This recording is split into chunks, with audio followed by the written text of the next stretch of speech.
Bonjour à toutes et à tous, voici l'analyse du SP500 et de l'euro-dollar pour le mardi 23 juin.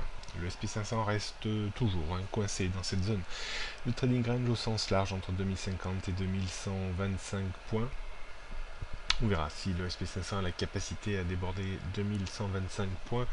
Si tel était le cas, ce serait à mon sens pour pas monter beaucoup plus haut, voire avoir une hausse un petit peu larvée avant de retrouver cette zone de trading range décalée légèrement vers le haut.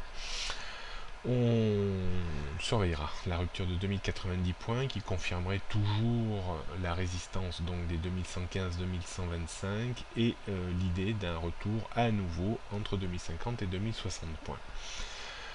L'été apportera certainement plus de précision et au fur et à mesure que l'on approchera de la date un petit peu de remontée des taux pour septembre ou fin d'année, la pression redeviendra certainement un petit peu baissière sur les marchés américains.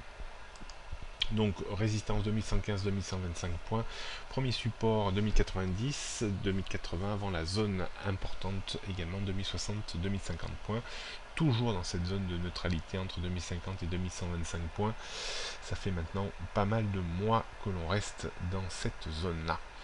Du côté de l'euro-dollar, et bien également zone de neutralité au sens large entre 1,0820 et 1,1480, au sens un peu plus court entre 1,12 et 1,1480. Passer en dessous de 1,12 remettrait un peu de pression baissière sur 1,1150 et surtout 1,1050 avant 1,10 et surtout le bas de la zone à 1,0820.